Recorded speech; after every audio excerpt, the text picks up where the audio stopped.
നമസ്കാരം. വെളിച്ചത്തെ വെളിച്ചം കൊണ്ട് നേരിടുക, മഹത്തായ ഒരു വാചകമാണിത്. നമ്മുടെ സ്വപ്ന ഭവനങ്ങളും കെട്ടിടങ്ങളും ഓഫീസുകളുമൊക്കെ അതിൻ്റെ മനോഹാരിത എന്ന് പറയുന്നത് നമ്മളെ മനോഹരമായ ലൈറ്റിങ്ങുകളിലാണ്. ഓരോ റൂമിനും അതിൻ്റേതായ ഷെയ്ഡുകൾ അനുസരിച്ച് അതിൻ്റെ ഭംഗി വർദ്ധിപ്പിക്കുന്നതിന് അനുയോജ്യമായ ലൈറ്റുകൾ ലഭിക്കുന്ന വേറെ പ്രശസ്തമായ ഒരു സ്ഥാപനത്തെയാണ് ലൈവ് ടി വിയുടെ entire media team choice of Kerala എന്ന പ്രോഗ്രാമിലൂടെ നമ്മളിന്ന് പരിചയപ്പെടുത്തുന്നത്. പാലാ അരുണാപുരം ബൈപ്പാസിലുള്ള ATM ഡെക്കർ ലാംപ്സ്. മനോഹരമായ ഒരു ലോകത്താണ് ഞാനിപ്പോൾ നിൽക്കുന്നത്. വ്യത്യസ്തമായ നിരവധി ഫാൻസി ലൈറ്റുകളുടെ കളക്ഷനുണ്ട്, മാനുഫാക്ചറിങ് ഡിസ്ട്രിബ്യൂഷനും ഒക്കെ ഉണ്ട്. അപ്പോൾ ഇപ്പോൾ ഏതെടുക്കണം എന്നൊരു സംശയം മാത്രമാണ് എനിക്കുള്ളത്. എല്ലാം എടുത്താൽ കൊള്ളാം എന്നുണ്ട്.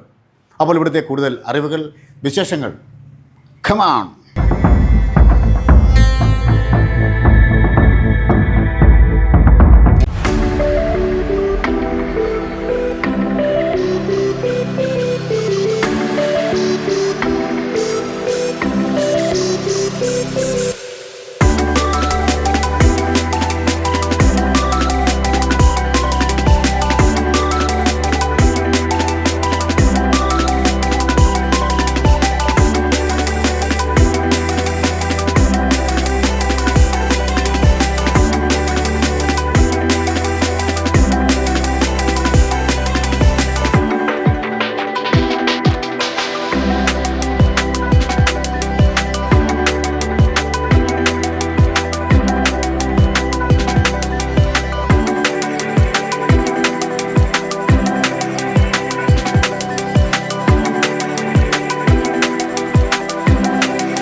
ATM ഡെക്കർ ലാംപ്സിൻ്റെ പ്രിയപ്പെട്ട MD മനു സാറാണ് എന്നോട്. മോൾ സാറിൻ്റെ പ്രോഗ്രാമിലേക്ക് ഹാർദമായി സ്വാഗതം ചെയ്യുന്നു. ശരിക്കും ഒരു വർണ്ണ പ്രപഞ്ചം, വർണ്ണ ലോകത്താണ് ഞാനിപ്പോൾ നിൽക്കുന്നത്. മനസ്സിന് ഭയങ്കര ഒരു സമാധാനവും സന്തോഷമൊക്കെ നമുക്ക് കിട്ടുന്നുണ്ട്. അപ്പോൾ ഏതൊക്കെ വെറൈറ്റി പ്രൊഡക്റ്റുകൾ, ഏതൊക്കെ ലൈറ്റുകളാണ് നമുക്കുള്ളത്? നമുക്ക് ഒരു വീടുകളിലേക്ക് വേണ്ടതും ഒരു കൊമേഴ്ഷ്യൽ പർപ്പസിലേക്ക് വേണ്ട എല്ലാ ടൈപ്പ് ലൈറ്റുകളും നമുക്ക് ഷോപ്പിൽ അവൈലബിൾ ആണ്. അപ്പം മെയിൻലി നമ്മൾ ഈ ഇൻഡോർ, ഔട്ട്ഡോർ, സോളാർ, പിന്നെ മെയിനായിട്ട് ഞങ്ങൾ തന്നെ മാനുഫാക്ചർ ചെയ്യുന്ന, നമുക്ക് മാനുഫാക്ചറിങ് യൂണിറ്റ് ഉണ്ടല്ലേ? അതെ അതെ, വുഡിൻ്റെ ആണ് നമ്മൾ മെയിനായിട്ടും ചെയ്യുന്നത്. വുഡിൻ്റെ ഫാൻസി ലൈറ്റ്സ് അത് നമ്മൾ ഏറ്റവും ചെയ്യുന്നത്. മെയിൻലി ട്രഡീഷണൽ ലുക്ക് വരുന്ന ആ രീതിയിലുള്ള നമ്മുടെ പ്രോഡക്ട്സുകളാണ് കൂടുതലും വരുന്നത്. അപ്പോൾ നമ്മുടെ കസ്റ്റമേഴ്സ് വരുമ്പോഴത്തേക്ക് ചോദിക്കുമോ, അവർ നമ്മളോട് പറയും ഇന്ന ടൈപ്പ്, അല്ലെങ്കിൽ എല്ലാവരും യൂട്യൂബിലും ഒക്കെ നോക്കി വലിയ സ്റ്റഡിയൊക്കെ ചെയ്തിട്ടായിരിക്കുമല്ലോ വരുന്നത്, ഇന്ന ടൈപ്പ് ചെയ്തു തരാൻ പറ്റുമോ എന്ന ചോദ്യം ഉണ്ടാവുമല്ലോ. നമ്മൾ കസ്റ്റമൈസ് ചെയ്തും ചെയ്തു കൊടുക്കും വുഡിലൊക്കെ.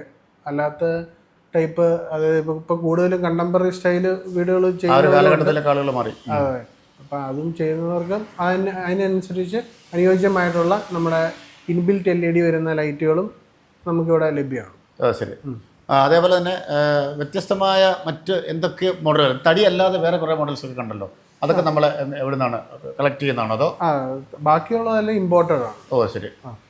മൊത്തത്തിൽ നമ്മൾ വർക്കുകൾ വുഡിൻ്റെ ഐറ്റംസ് മാത്രമാണ് നമ്മൾ നിർമ്മിക്കുന്നത്. ശരി. അപ്പോൾ നമുക്ക് അത് എല്ലാ സ്ഥലങ്ങളിലും സപ്ലൈ ഉണ്ടോ? അതെ, ഓൾ കേരള നമ്മൾ സപ്ലൈ ചെയ്യുന്നുണ്ട്. ശരി. അതേപോലെ തന്നെ ഇപ്പോൾ ഒരു വീടിൻ്റെ വർക്കുകൾ, മീൻസ് നമ്മൾ ഉദ്ദേശിച്ചത് കൺസ്ട്രക്ഷൻ വർക്കല്ല, ബാക്കി ലൈറ്റിങ് കാര്യങ്ങളെല്ലാം നമ്മൾ മൊത്തത്തിലെടുത്ത് ചെയ്യാറുണ്ടോ? ചെയ്യും. ഇപ്പോഴത്തെ ഒരു കാലഘട്ടത്തിൽ ഓരോ റൂമുകൾക്കും ഓരോ ഷെയ്ഡിലുള്ള ലൈറ്റുകളാണ് അല്ലേ? അതങ്ങനെ ആളുകൾ ചോദിക്കാറുണ്ടോ? ചോദിക്കാറുണ്ട്. അപ്പം ചില കസ്റ്റമേഴ്സിന് അപ്പം ഈ ഐഡിയ കുറവായിരിക്കും. അപ്പം ഞാൻ അവരോട് അവർ സൈറ്റിൽ പോയി വിസിറ്റ് ചെയ്ത് അവർ ആ ഡൗട്ട്സ് എല്ലാം ക്ലിയർ ചെയ്ത് കൊടുക്കാറുണ്ട്. ശരി. ഈ ഒരു എക്സ്പീരിയൻസ് വെച്ച് ചോദിക്കുകയാണ്, നമ്മളിങ്ങനെ ലൈറ്റുകളൊക്കെ സെലക്ട് ചെയ്യുമ്പോൾ എന്തൊക്കെ കാര്യങ്ങളാണ് ശ്രദ്ധിക്കേണ്ടതെന്ന് വെച്ചാൽ നമ്മുടെ ഇൻറ്റീരിയർ ഏരിയയൊക്കെ എങ്ങനെയുണ്ട് അതനുസരിച്ച് വേണം നമ്മൾ ലൈറ്റിങ്ങും ചൂസ് ചെയ്യാൻ. അപ്പം നമ്മൾ കൂടുതലും വുഡിൻ്റെ ഇൻറ്റീരിയറാണ് കൂടുതലെങ്കിൽ നമ്മൾ ആ ഏരിയയിൽ വുഡിൻ്റെ ഐറ്റംസ് യൂസ് ചെയ്യുക.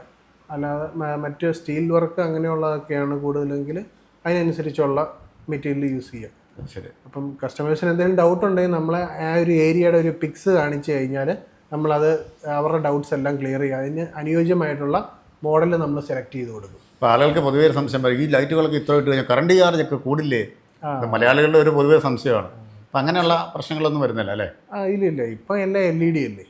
എല്ലാം വരുന്നത് LED ബൾബുകളാണ് അതിൻ്റെ അകത്ത് വരുന്നത്. അതിന് എല്ലാം എനർജി കൺസംഷൻസ് എല്ലാം തീരെ കുറവാണ്. ശരി. കാരണം എനിക്കിവിടെ വന്നപ്പോൾ മറ്റൊരു അത്ഭുതമായി തോന്നിയത് ഇവിടുത്തെ റേറ്റുകളൊക്കെ ഇങ്ങനെ പ്രൈസ് ടാഗൊക്കെ ഇവിടെ ഉണ്ട്. അതൊക്കെ വളരെ വിസിബിളായിട്ട് പല സ്ഥലങ്ങളിലും നമ്മൾ പോകാറുണ്ട്. ഇടയ്ക്ക് ഇങ്ങനെ കോയമ്പത്തൂരൊക്കെ ഒരു ആവശ്യങ്ങൾക്ക് പോകാറൊക്കെ ഉണ്ട്. പക്ഷേ അവിടെയൊക്കെ ചെല്ലുമ്പോൾ അതിനേക്കാട്ടിലും ഒക്കെ വളരെ റേറ്റ് കുറച്ച് നല്ല ക്വാളിറ്റി. അതെങ്ങനെ സാധ്യമാവുന്നു സാർ? അത് നമ്മളുടെ പർച്ചേസാണ്. ഇതെല്ലാം പർച്ചേസ് ഡിപ്പെൻഡ് ചെയ്തിരിക്കും. നമുക്ക് മാക്സിമം കസ്റ്റമേഴ്സിന് ഡിസ്കൗണ്ട് ചെയ്ത് കൊടുക്കാൻ പറ്റുന്നു. ഇതെല്ലാം നമ്മുടെ പർച്ചേസിനെ ഡിപ്പെൻഡ് ചെയ്തിരിക്കുന്നത്. നമ്മൾ എവിടെ നിന്ന് ഐറ്റംസ് കളക്ട് ചെയ്യുന്നു എന്ന് ഡിപ്പെൻഡ് ചെയ്തിരിക്കും. ശരി. നമ്മളതുപോലെ ഇപ്പോൾ ലൈറ്റുകളൊക്കെ കൂടുതൽ ആഫ്റ്റർ സർവീസ് ഗ്യാരണ്ടി അങ്ങനെ വല്ല സംവിധാനങ്ങളൊക്കെ എല്ലാം ഉണ്ട്. നമുക്കൊന്നും ഇതായി പോകാത്ത വെച്ചാൽ ഇൻബിൽറ്റ് ഇതൊക്കെ ആണെങ്കിൽ ഇൻബിൽറ്റ് LED. അപ്പം നമുക്ക് എങ്ങനെ ഇടിയൊക്കെ വെട്ടിയാണ് ഇങ്ങനെയുള്ള സാധനം പോകാറ്. അപ്പം അങ്ങനെ വല്ലതും പോയാലും നമുക്ക് ഇവിടെ ഫുൾ സർവീസ് ഉണ്ടാവും. ഇതിൻ്റെ എല്ലാം നമുക്കിത് ടെക്നീഷ്യന്മാരുണ്ട്. അതെ, ഇതൊന്നും വേസ്റ്റ് ആക്കി കളയേണ്ട ആവശ്യമൊന്നുമില്ല. എല്ലാം നമുക്ക് ഇവിടെ സർവീസ് ഉള്ളതാണ്, അവൈലബിൾ ആണ്. അതെ, ആളുകൾ നോക്കുമ്പോൾ ബഡ്ജറ്റ് കാലിയാവാതെ ഏറ്റവും കുറഞ്ഞ എത്ര അല്ലെങ്കിൽ മാക്സിമം എത്ര, അപ്പോൾ അത് എങ്ങനെയാണ് അതിൻ്റെ ഒരു ക്ലാരിഫിക്കേഷൻ കൊടുക്കാൻ പറ്റുന്നത്? നമുക്കിത് ഇവിടെ ഏത് ബഡ്ജറ്റിൽ വരുന്നവർക്കും നമുക്ക് ഇവിടെ അതിനുള്ളനുസരിച്ചുള്ള സാധനങ്ങളുണ്ട്. അതൊരു ഏകദേശം ഒരു 250 രൂപ റേഞ്ച് തൊട്ട് അങ്ങ് സ്റ്റാർട്ട് ചെയ്യുക. അത് എത്ര വേണമെങ്കിലും പോവാം. അതെ, അങ്ങ് പല റേഞ്ചിൻ്റെ ഐറ്റംസ് ഉണ്ട്. ശരി, അതുണ്ടല്ലേ. പിന്നെ അപ്പോൾ അതേപോലെ തന്നെ ഇപ്പോഴത്തെ ആളുകളുടെ ഒരു മൈൻഡ് എന്ന് പറയുന്നത് വീട് പണി പെയിൻറ്റും കാര്യങ്ങളൊക്കെ ചെയ്തു, പക്ഷേ ലൈറ്റിങ്ങിലാണ് അതിൻ്റെ ഒരു മനോഹാരിത എന്ന് പറയുന്നത്. അപ്പോൾ അതിന് കൂടുതൽ അതിപ്പോൾ നമ്മൾ മലയാളികൾ, താങ്കൾ ഈ ഫീൽഡിൽ നിൽക്കുന്നതുകൊണ്ട് ചോദിക്കുന്നതാണ്, പ്രാധാന്യം കൊടുക്കാറുണ്ടല്ലേ പിന്നെ ഈ ലൈറ്റിങ്ങിൽ? ഇപ്പം കൂടുതലും ആളുകൾ ലൈറ്റിങ്ങിന് കൂടുതലും പ്രാധാന്യം കൊടുക്കുന്നുണ്ട്. കാരണം ഏത് ഒരു ഡള്ളായിട്ട് നിൽക്കുന്ന ഒരു വീടിനെയും കുറച്ചുകൂടെ ഒരു ബ്രൈറ്റ് ആക്കി നിർത്തുന്നതാണ് ഈ ലൈറ്റിങ്. അപ്പോൾ എന്തായാലും അത് ആ ഒരു ഭംഗി കെട്ടിടങ്ങൾക്ക് ലഭിക്കും അപ്പോൾ അല്ലേ? തീർച്ചയായിട്ടും. അത് ശരി. അപ്പോൾ എന്തായാലും വളരെ വിശദമായ കാര്യങ്ങളൊക്കെ പറഞ്ഞു. വളരെ തിരക്കുള്ള സമയത്ത് ഞങ്ങളോട് സഹകരിച്ചതിന് പ്രത്യേക നന്ദി. Okay, thank you. അപ്പോൾ ഞാൻ തുടക്കത്തിലേ പറഞ്ഞതുപോലെ വെളിച്ചത്തെ വെളിച്ചം കൊണ്ട് നേരിടുവാൻ, വീടിൻ്റെ അല്ലെങ്കിൽ കെട്ടിടങ്ങളുടെ മനോഹാരിത അതേപോലെ നിലനിർത്തുവാൻ ATM ഡെക്കർ ലാംപ്സ് നമുക്കൊരു റൈറ്റ് ചോയ്സ് തന്നെയാണ്. പ്രിയപ്പെട്ട മനുസാറിനും എൻ്റയർ മീഡിയ ടീമിനും ക്യാമറാമാൻ റിജോയ് പറവൂറിനുമൊപ്പം താൽക്കാലികമായി ഇവിടെ പറയുന്നു ഷിയാദ് ചങ്ങനാശ്ശേരി.